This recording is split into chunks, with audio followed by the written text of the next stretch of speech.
With Anna Nordfors from Sweden on Tuesday at the Women's All Pro Tours Kathy Whitworth Championship. Anna, how are you doing today? And just thoughts on beginning the tournament tomorrow.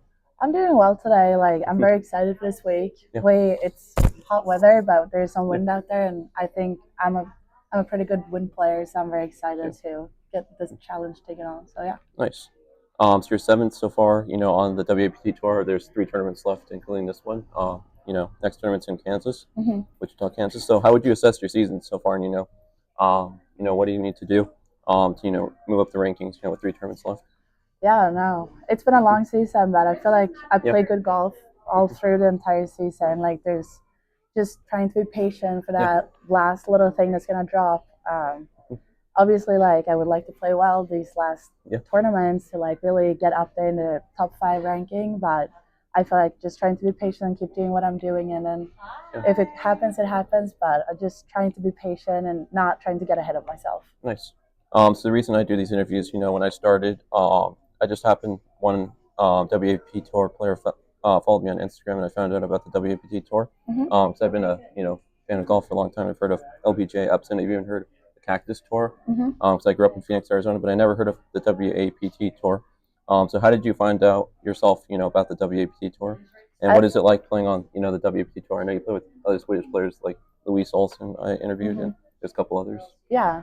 Oh, I think it was pretty funny. Like I Yeah. saw these like all the golf towels on like other girls' bag. I'm like, what is this like WAPT tour? Like Yeah. I saw the golf towels everywhere, so I was like, Okay. maybe I'll just Google it, and that's how I found it. Okay. And That's then I cool. also obviously I researched it and Yeah. saw like how well they're doing with like the collaboration with Epson Tour and like how they Yeah. have this like races stage 2 and all of that. So I think this is a great tour to start on and like test the waters before you actually get up to like Epson Tour, LPGA, and all of that. So I Yeah. think like WPT is doing such a great job to prepare us for the next levels. And like I love to play with the other Swedes. I'm really happy that we are more Swedes than just like me, because obviously Sweden is a small country, and it's Yeah. pretty funny that we are like 4 or 5 Swedes out here. So I'm having a blast. I'm having such a good time. Yeah. I was talking with Anna last week at the Epson Tour event, hmm and it's interesting. For me, I've seen Sweden. You don't have great weather like in the winter. Yeah, Like Florida or Arizona or yeah. Texas here. You have to deal with the weather, but you have amazing golfers. Like Annika's probably the best hmm female golfer, and then even right now you have Lynn Grant, Maya Starr. Exactly. Um, lots of other golfers. Anna Nordquist. So Yeah. that was interesting to know how there's so many great, female and men's golfers. You have Alex Noren, Uwe Goldberg. Yeah, So a lot of exactly. great golf in Sweden, even though the weather doesn't scream, golf there. Exactly. So this is the Annika Women's All Pro Tour now. So hmm you're from Sweden. Yes. What does it mean to have Annika's, support and name associated with, the WAPT tour, I think tour it's now? super, super cool. Like what Annika Foundation and Annika is doing for women's golf and just golf in general is Yeah, awesome. Like I think for her to support this tour and like this is a great tour for like I said before, like to prepare us for the next level. And I think what Annika is yeah, doing for women's golf and like really, really making it grow and become a bigger deal. I think it's awesome. Like I was super excited when I heard the news that Annika was gonna come um, and support the tour, and yeah. it obviously felt extra good that she's Swedish and I'm Swedish. So it's awesome. I think it's great what everything she's doing for women's golf and just golf in general. Nice. So let's talk more about the WAP tour and how you can get to the Epson tour. So I know in certain tournaments, if you finish top two, you get an invite to hmm Epson tour events. But you were mentioning the stage race to stage two. Can you just tell me about that? I think it's the top five. Yeah. Yes. Like, So do you get Epson tour status, or you just get to stage two? So race to stage 2 is like it's the top 5 on the points list by the end of the season. So the top 5 that go straight into stage 2 of Q School. Okay. And then with the Annika Foundation being a part of WAPT now, they Yeah. also brought in Callaway. So Callaway will go in and they will pay stage 2, and stage 3 of the entry fees for the 5 girls. Yeah. So that's a pretty big deal, obviously. Like that helps us out a lot. Like Yeah. it's great. So that's kind of what race to stage 2 is, and it's all only points, like not money wise, which Okay. I think it's great. Nice. So you played an Epson tour event tournament in the past. What Mhm. did you learn from playing the Epson tour? Um, that it's very much like you have to focus on yourself. Like Okay. it's very much like Yeah. I think playing Epson Tour, like everyone is more like focus on their own game, like not like only care about me, but like I'm putting myself first. Yeah. So that's obviously something I have to like practice on because I'm not Yeah. right like there yet. But Yeah. I think like it's just so professional and like it's cool to like watch girls on like the next level and be know that like I can actually be there very soon and like I feel like I got a spot up there. Like I just need to take myself there. So yeah. Yeah, in the Epson tour, I was impressed by our field we had last week. We had Brittany Altamari. She it was her first tournament back since becoming a mom. We had Annie Parks played on the Slalom Cup. We had Marius Stakos who's been on Yeah, LPGA tour. So it's you can really see cool. you can see different. We had amateurs all the way up to girls who played on Solheim Cups and played in majors and been on the LPGA tour for years. So you see a different variety of players on the Epson tour. So that's Yeah. great to see. So you grew up in Sweden. Just tell me about growing up in Sweden. How you got started playing golf. Like, what age you began playing, and just tell me about junior golf or anything like that growing up in Sweden. Yeah, so my dad plays golf, Okay. so that's kind of how I started. Yeah. Growing up, like I would say like I've always played, like since my dad plays a lot and he really likes the game. And then growing up, I played a lot of soccer and I used to be a swimmer. So golf was like my third sport for a very long time. Okay. And then as I got up in age, in like seventh or eighth grade, I was like, I quit swimming, then I quit soccer, and I was like, well, I like soccer, or golf is actually pretty fun. So then, like, I would say, like, in eighth or ninth grade, I actually started, like, practicing a lot more. Like, I practiced on my own, I started playing a lot more, and that's kind of how I got into it. And then, like, in high school, we don't have high school sports like you do here in the US. So, like, everything is kind of like club golf or club sports, I guess. Okay. So I went to a specific high school to do more with my golf. So like we had morning practices and stuff like that, and I feel like that choice helped me out a lot. Like during the summers, obviously, like we only play like beginning of April, maybe end of March, depending on like how the spring is, until like beginning of October, probably mid October. So our seasons are not super long, but they're very intense whenever we're out there. So I played a lot of tournaments like in high school and really had a good high school like years, just like golf wise. And I grew a lot in the game, developed my game a lot. So just like junior golf in Sweden, like it's not very long. Like you go to Spain a lot, or like go to like the southern countries in Europe to like practice and maybe play a tournament or two like during the winter. But other than that, like you're outside April through October maybe, and then we have great practice facilities, like indoor facilities. So that helps out a lot. Like we have, like the simulators and whatever. So that's kind of how we got it going around, trying as much as we can. Nice. So for those winter months, November through March, did you travel much? Did you get to like travel to like Spain? You mentioned, or did you mostly just hit indoors like simulators or just indoor ranges? Yeah. Like hitting into nets, I'm sure. Yeah. You have a lot of memories of that. Yes, I do a lot of balls into nets for sure. Me and my family, we used to go to Miami during Christmas and New Year's. Like that was our like vacation. You would travel to the US. Yeah, so we would go there like during December, and then usually like February, March, we would go once or twice to Spain for practice camps, and then maybe also like some like tournaments in Spain or France or whatever, just to like get some tournament play in before like the actual season started in Sweden. Okay, nice. So you worked around the weather, and that's great to hear. So you went to Campbell University for college. So tell me about what drew you to Campbell University, and how was it, going from growing up in Sweden to attending college in the U.S. How was that transition for you? So what really attracted me to Campbell was that it was a smaller school. I think that's something. Where's that located? It's in North Carolina, like 45 minutes south of Raleigh. Okay. Yeah, so Campbell is a smaller Division school. One, right? Yes, Division 1.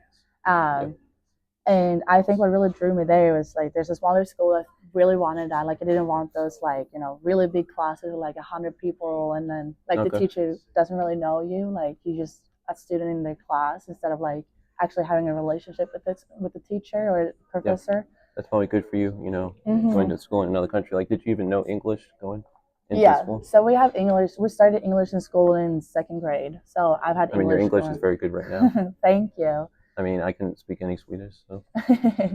Yeah, and then like there was a lot of Swedish players on the golf teams, like both men and women at Campbell. So that obviously also drew me there. I was like, well, if there's this many Swedish players already, like something has to be good and something has to like really attract a lot of Swedes. So that's kind of why I decided to go there. Nice. And it was very different, but I really enjoyed my 4 years there. Nice. So I know you were a graduate student. I know for graduate, some being a graduate student, some people stay at their same school. If they have a good graduate program, some other people, try to find a different school that fits them and what they want to study. Being a graduate student, so you went to UCF as a graduate student, Central Florida. Yeah. Obviously, there's great weather in Florida, but yeah. Specifically, what drew you to UCF as a graduate student? Yeah, I like for my 5th year, I was really determined that I wanted to find a place where I could see myself stay after college. I felt like Campbell was awesome for the 4 years that I was there, but Campbell is in a really small school, really small town. So after UCF, did you stay in Florida for a little bit, or? Yes, I'm in Florida during the winter months. Okay. Yes, so that's kind of one of the main reasons. And then like they had a great practice facility. I really like the coach or the coaches. So like I feel like a lot of like the support system around the team was a lot bigger than at Campbell. Yeah. So I thought UCF was something big, like something different, a bigger school. So I said like, hey, like let's try it out. It's only for a year anyway, so it can't be either if it's good or bad. Like it's only for a year, so I was excited to just see something else and try something else out. Yeah, I know. I live in New England, Connecticut. We have a girl. Her name's Molly Smith. She went all the way from Massachusetts to UCF. So she's awesome. That UCF tracks a lot of players from all the way from Massachusetts, Sweden. So that's great. So then you went to UCF. Then you lived in Florida for a while. How did you end up? You said Long Island.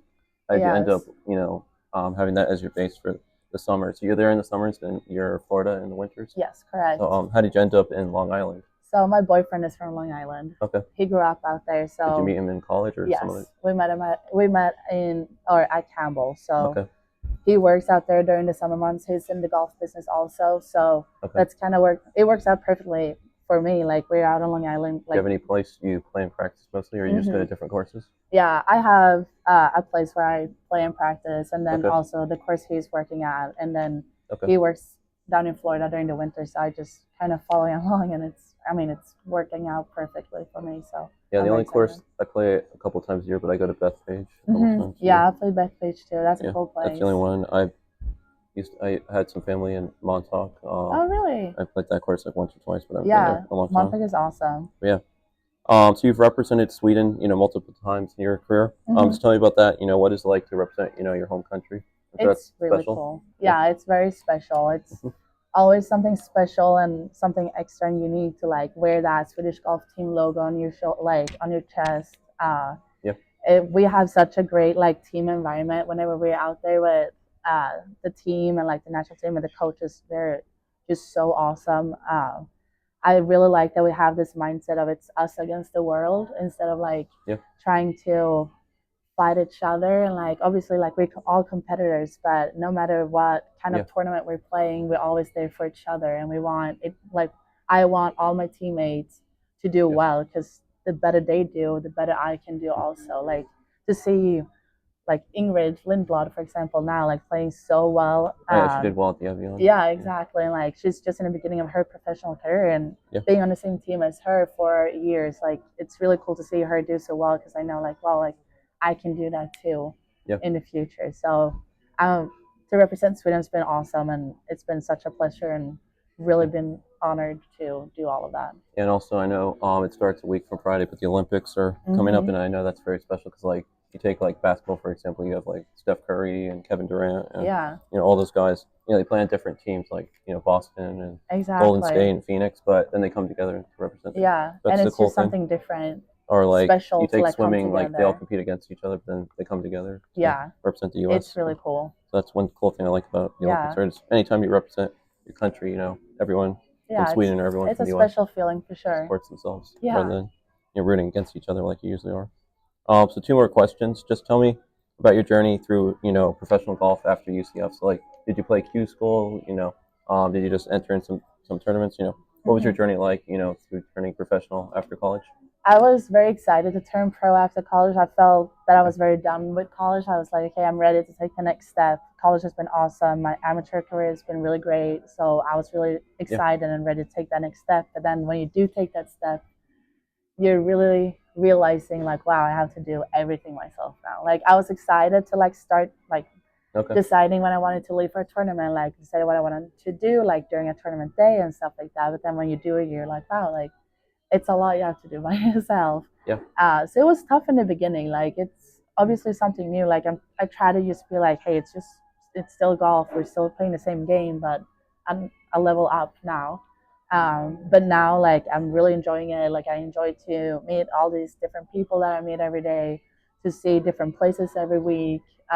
It's a lot. It's tough, obviously. Like I yeah, didn't think it was gonna be as tough to travel as much as we do. Like we did travel a lot during college, obviously, but it's a lot when you do like yeah. In three or four or college, 5 weeks in a row, for example. yeah, in college you don't play every week, whereas here you can. Like I know last week you guys were in Arkansas, so Exactly. sometimes you have to play multiple weeks in a row. Exactly. Like in college, you were gone for 5 days or so, and then you came Okay, home, and we used to do like every second week or something like that. And then now like you're playing 2 weeks in a row, maybe have 5 days off, then you leave for another like 2 weeks off. Like yeah, it's a lot. It really is. But I think my journey so far has been very like I learned a lot. yeah, Got to meet a lot of new people. I'm feeling now that I'm starting to like I know what I like, how I like to do like a practice round, or like how I like to yeah. plan everything for a tournament week, and what I Okay, need and what I don't need and stuff like that. So I feel like I'm starting to like know how to like get on with a week and how to plan my schedule for each mm, season and stuff like that. So it's been a lot, but I'm very excited. nice. So there's three tournaments left in the WAPT season. Hmm. This week, then next week is a big tournament. Yeah. Or sorry, in August. You're playing Wichita, Kansas.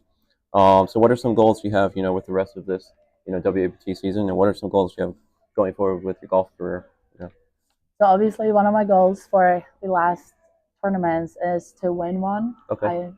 I've been up there, I've been close. So I feel like it's my time soon. But I'm Yeah. also, as I said before, like trying to be patient, not trying to get ahead of myself, to Hmm. get in the way for myself also. So right now I'm just trying to do whatever I've been doing all season long, like not trying to do anything different.